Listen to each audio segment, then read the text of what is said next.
ওসমান হাদি ভাইয়ের বিচার যদি না করা হয় এবং তার বিষয়ে কোনো সুনির্দিষ্ট বার্তা যদি না আসে, এই শান্তিপূর্ণ আন্দোলন কিন্তু আর শান্তিপূর্ণ থাকবে না।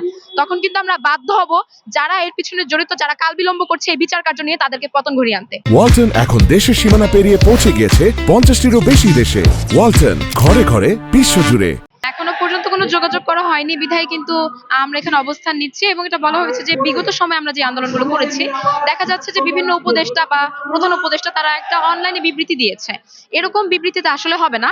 আমরা সরাসরি উপদেষ্টাকে এসে জবাব দিতে হবে যে আসলে আজকে যে 8 দিন হয়ে গেল আমাদের বীর শহীদ ওসমান হাদি ভাইয়ের বিচার কার্যক্রমে কতটুকু অগ্রগতি হয়েছে, কি কি কার্যক্রম হয়েছে, কি কি পদক্ষেপ নিয়েছে, সকল কিছু কিন্তু তাদেরকে ইন পার্সন এসে আমাদেরকে এখানে বলতে হবে।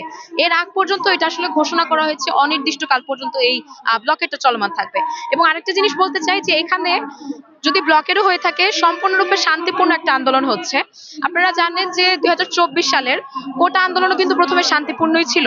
সেই শান্তিপূর্ণ আন্দোলন না মেনে যখন বর্বর রকমের হত্যা চালানো হলো এবং যখন আমাদের দাবি মানা হলো না, এটা যৌক্তিক দাবি মানা হলো না, তখন কিন্তু সেটা যারা এর পেছনে জড়িত, যারা দাবি আদায় করছে না, যারা জনগণকে ভোগান্তিতে ফেলছে, তাদের পতনের ডাক দেওয়া হয়েছে। আমি মনে করি এই আন্দোলনে যদি দাবিগুলো মানা না হয়, এই ওসমান হাদি ভাইয়ের বিচার যদি না করা হয় এবং তার বিষয়ে কোনো সুনির্দিষ্ট বার্তা যদি না আসে, এই শান্তিপূর্ণ আন্দোলন কিন্তু আর শান্তিপূর্ণ থাকবে না। তখন কিন্তু আমরা বাধ্য হব যারা এর পিছনে জড়িত, যারা কাল বিলম্ব করছে এই বিচার কার্য নিয়ে, তাদেরকে পতন ঘুরিয়ে আনতে। তাই আমি অতি দ্রুত তাদেরকে আহ্বান করব সশরীরে উপস্থিত থেকে যেন তারা আমাদেরকে বিচার কার্যক্রমের ব্যাপারে সুনির্দিষ্ট একটি তথ্য দিয়ে যায়।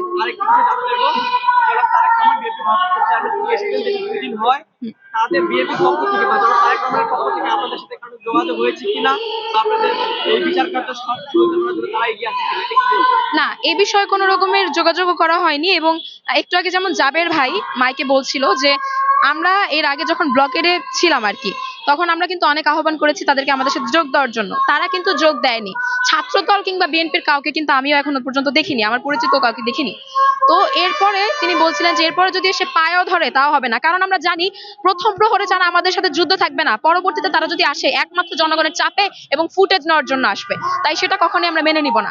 এই পর্যন্ত তারা আমাদের সাথে বিচার কার্যক্রমের সহায়তাও কোনো রকমের করেনি। এই ব্যাপারে কোনো তাদের কি মতামত, তাদের থেকে বিএনপি থেকে তাদের কি অবস্থান আসলে এই ঘটনাটা নিয়ে, সেটাও কিন্তু আমরা জানতে পারিনি।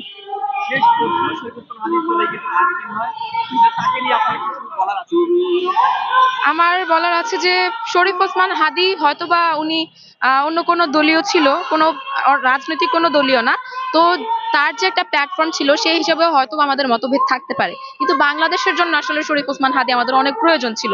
বাংলাদেশের যে একটা কণ্ঠস্বর, জনগণ যা এত বছর বলতে পারিনি, আমরা যা এত বছর বলতে পারিনি, এবং যারা দুর্নীতিবাজরা আছে এখনো দেশে, তাদের বিরুদ্ধে যে কড়া জবাব যেগুলো আসলে সরকার থেকে দেওয়ার কথা ছিল, সেগুলো কিন্তু শরীফ ওসমান হাদি এই 18 কোটি জনগণের পক্ষ হয়ে বলতো।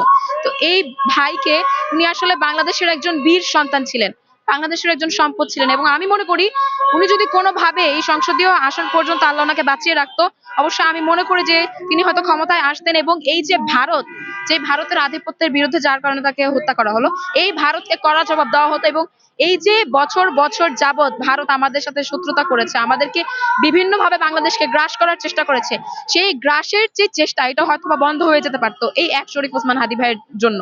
আমি মনে করি এই যে শরীফ ওসমান ভাই, ওনাকে যে হত্যা করা হলো, এই হত্যার বিচারটা যদি না হয়, বাংলাদেশে আমরা কেউই আসলে নিরাপদ না। এবং এই এক হত্যার বিচারের মাধ্যমে বোঝা যাবে যে সামনে কি পরবর্তীতে বাংলাদেশ কি ভারতের এই আধিপত্য থেকে মুক্তি হয়ে এগিয়ে যেতে পারবে, নাকি বাংলাদেশের মেরুদণ্ড সম্পূর্ণভাবে ভেঙে গেছে। তাই আমি অবশ্যই চাইবো এই বিচার কার্যক্রমটা সম্পন্ন হোক এবং পরবর্তীতে লক্ষ লক্ষ হাদি জন্মাক। ওয়ালটন এখন দেশের সীমানা পেরিয়ে পৌঁছে গিয়েছে 50টিরও বেশি দেশে।